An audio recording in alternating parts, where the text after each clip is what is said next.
자, 리액트 원리를 한번 보겠습니다. 리액트 원리. 자, 우리가 JSP 같은 JSP에 대한 경험은 있죠. JSP에서 얘를 실행을 하면 어떻게 될까요?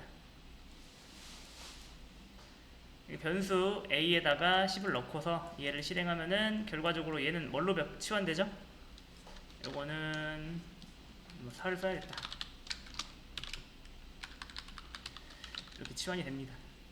그러니까 이게 실행이 되면은 얘로 바뀌는 겁니다. 그런데 잘 보세요. 이게 만약에 여러분이 여기다가 어떤 버튼을 달아요. 그래서 나이 증가라는 버튼을 달고 싶습니다. 자, 그러면 이걸 하려면 JSP에서는 이걸 어떻게 해야 될까요? 잘 보세요.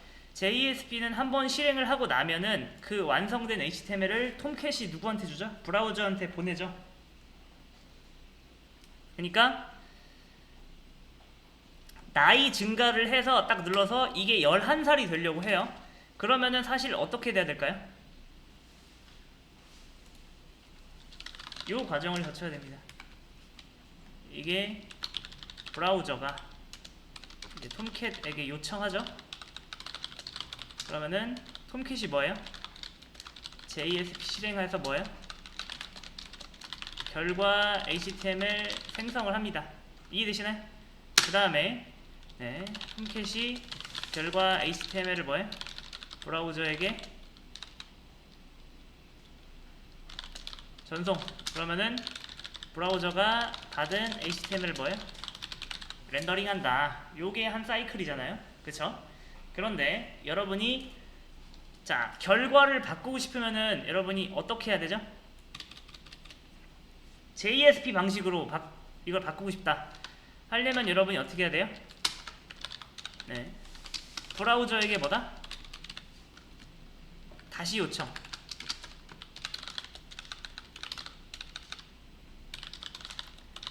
다시 브라우저가 톰캣에게 뭐 해야 돼요? 다시 요청을 해야겠죠. 그러면은 톰캣이 이거를 다시 만들어서 요걸 해야 됩니다. 여러분, 이거는 마치 뭐랑 비슷하냐면은 이거랑 비슷한 거예요. 자, 여러분이 자동차를 샀습니다. 자동차 A라고 해볼게요. 근데 여기에는 바퀴가 있고요. 그 다음에 이제 프레임이 있고요. 뭐 이런 게 있는데, 자, 바퀴 중에는 바퀴 4개가 있는데 바퀴 1번 바퀴, 2번 바퀴, 3번 바퀴, 4번 바퀴가 있어요. 자, 근데 여러분이 자동차를 딱 받았는데 자동차 1번 바퀴의 색상이 마음에 안 듭니다. 그러면 여러분 요것만 어떻게 하면 되죠? 교체를 합니다.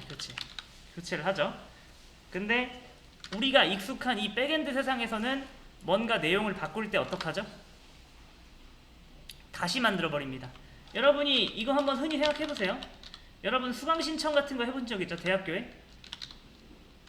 대학교 때 수강 신청 같은 거 해본 적 있죠? 아니면 대학교 원서 넣을 때 어떤 게시판을 계속 보신 적 있을 거예요.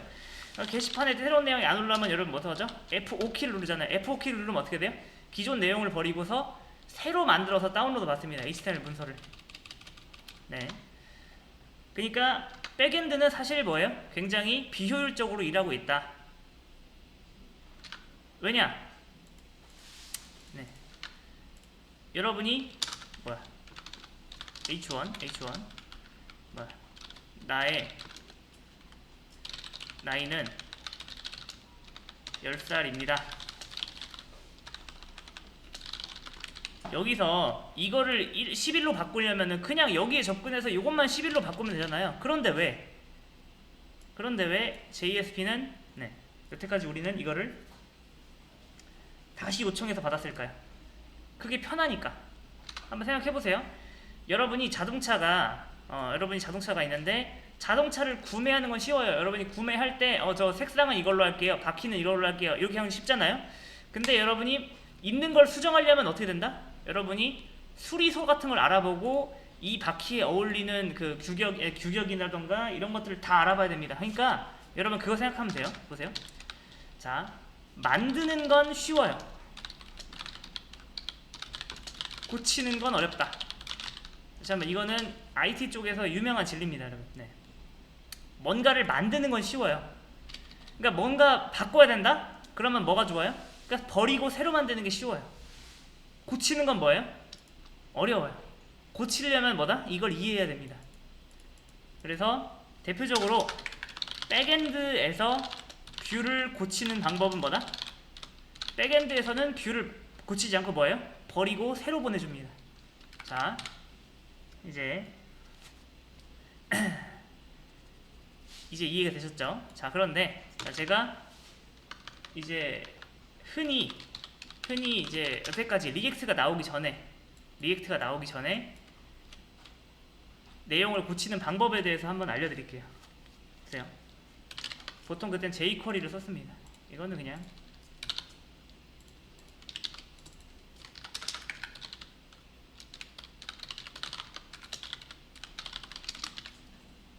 이거 보세요. 네. 자, 저의 나이는 10살입니다. 이렇게 해놔요. 그 다음에 여기다가 저는 버튼 하나 만들게요.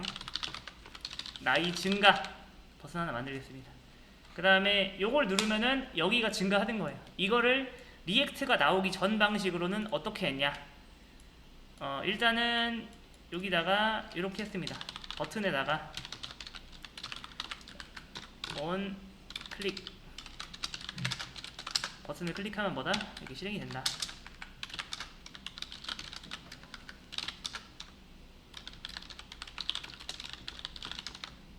이렇게. 자, 일단 한번 이거 해볼게요. 여러분 이건 몰라도 됩니다. 이건 뭐 jQuery라서. 일단 여기까지 됐죠? 그러면은 이게 이렇게 됐으면은 제가 한번 어떻게 해야 될까요? 자, 일단 나이를 한번 만들어 볼게요. 나이. 자, 저는 나이를 하나 만들 건데 나이를 초반에 10살로 만들 겁니다. 그 다음에 일단 여기서부터 리액트보다 불편한 점 하나 나왔어요. 여러분 여기 있는 이 나이를 여기에 어떻게 전달하죠? 여기에 리액트는 단순히 여기다 그냥 어떻게 하면 된다? 이렇게 하면 됐지만 여기서는 그렇게 할 수 없고 이제 어떻게 해야 돼? 여기다가 엘리먼트를 하나 줘야 됩니다. 엘리먼트를 주고 여기다 어떻게 된다? 스펜 이렇게 해야 됩니다. 자, 여기 보이시나요? 자, 나이를 한번 제가 한번 해볼게요.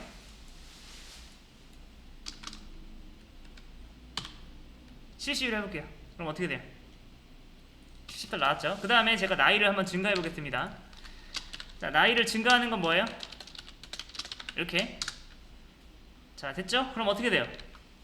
나이가 70에서 71로 됐습니다. 증가가 됐어요. 증가했는데도 얘가 안 바뀌는 건 뭐다? 당연히 여러분 이 변수가 바뀐 거지, 이 변수의 값이 여기 적용되는 건 또 다른 문제니까 이제 여러분 이걸 또 어떻게 해줘야 돼요? 이렇게 해야 됩니다. 근데 여러분 보세요. 여기다가 이제 클래스를 해볼게요. 클래스 age 1이라 나이 1이라 해볼게요. 그럼 여기를 이렇게 하고, 그런데 여러분 나이가 한 군데 더 들어간다고 생각해 보겠습니다. 저는 제 나이 이렇게 하나 더 쓰죠. 똑같이. 그 다음에 밑에 뭐 이런 게 있다 해볼게요. 이렇게. 네. 자, 이렇게. 그 다음에 나이 살이 많은 건가요? 이렇게 해볼게요. 자, 지금 나이가 들어가는 공간이 여러분 몇 개죠? 나이가 하나, 둘, 세 개잖아요. 그러면은 여러분이 얘만 딱 해놓으면 알아서 착착착 들어가는 게 아니라 이거 어떻게 줘야 돼요? 나이를 만들었으면은 그걸 뭐예요? 다 전달해줘야 돼요. 이렇게 해보겠습니다. 이렇게 나오죠. 70, 70, 70. 자, 그 다음에 여러분이 이제 나이 증가 눌러볼게요. 자, 증가 누르면 어디엔 바뀌었죠? 여기엔 바뀌었죠. 그러면 여러분이 나이가 바뀔 때마다 어떻게 돼요? 이 뷰와 이 데이터를 동기화시켜주는 이 코드를 나이가 바뀔 때마다 매번 수행해줘야 됩니다. 이렇게.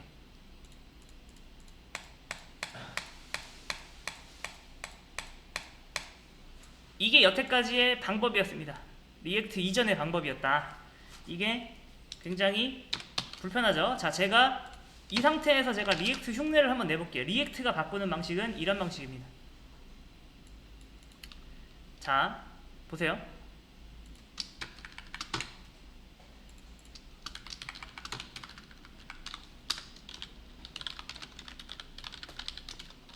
이거라 보시면 됩니다.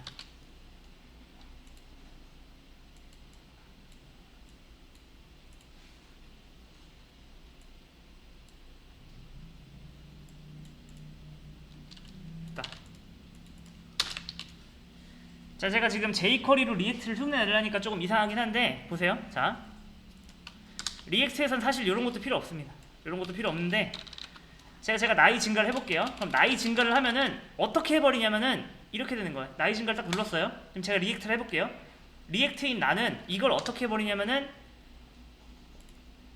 지금 있는 거를 아예 바꿀 생각을 안 하고 이 소스 코드 자체를 이렇게 이 값 자체를 뭐예요? 71로 바꾸고 저장한 다음에 F5키를 때려버립니다. F5키가 뭐죠, 여러분? F5키가 처음부터 아예 싹 다 다시 그리는 거죠. 그러니까 나이가 71인 상태로 싹 다 다시 그리니까 뭐예요? 이렇게 되는 거예요. 그러면 여러분이 여기서 이런 생각을 할 수 있어요. 누가 더 합리적이죠? 잘 보세요, 여러분. 자, 여러분 자동차를 샀어요. 여러분이 자동차의 부품 하나가 마음에 안 들었을 때 하는 행동 중에서 보통 어떻게 하죠? 여러분이 자, A 방법이 있어요. A 방법 뭐다? 다시 구매한다. 구매할 때 뭐예요? 해당 옵션을 뭐예요? 자기에 맞게 다시 하는 거죠. 다시 하면 이해되시나요? 보세요. 기존 차를 버리고 현대 들어가서 옵션을 빨간색으로 다시 하는 겁니다. 여러분 이게 이렇게 하는 방법이 있죠. 돈이 엄청 많다면 이렇게 되겠죠. 자, B 방법은 뭐예요? 기존 차를 수리하거나 부품 교체하는 방법을 뭐예요? 알아본다. 자, 여태까지 백엔드는 뭐다? 이런 방식으로 해왔다. 그렇기 때문에 뭐예요? 느린 거예요. 제가 느리다고 하는 게 뭐냐면 요겁니다. 네이버에서 제가 여기서 자, 지식인을 눌렀어요. 그 다음에 제가 여기 답변하기를 누르면은 답변하기를 눌러도 잘 보시면 아시겠지만 자, 답변하기를 눌러도 어때요? 이 부분은 원래 똑같죠? 이 부분 똑같잖아요. 그런데도 불구하고 뭐예요? 제가 이렇게 그릴 때 뭐예요? 얘 싹 다 버리고 다시 그려요. 이거를. 이해되시나요? 그래서 화면이 깜빡깜빡거리는 거 보이시나요? 느리잖아요. 그쵸? 그 다음에 네. 자, 이 비방식은 뭐예요? 가끔 여러분 앱 보면은 이거를 딱 눌렀을 때 여기 전체가 깜빡거리지 말고 요것만 살짝 이렇게 변하는 앱들이 있을 거예요. 요게 보통 우리가 사용하는 휴대폰 앱이라던가 혹은 이런 웹 중에서도 SPA라고 불리는 앱들은 이렇게 되죠. 네.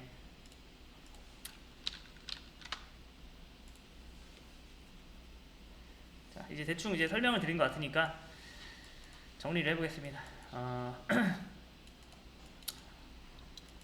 현실 세계에서는 이 방식은 미친 사람입니다. 아무리 돈이 많아도 뭐예요?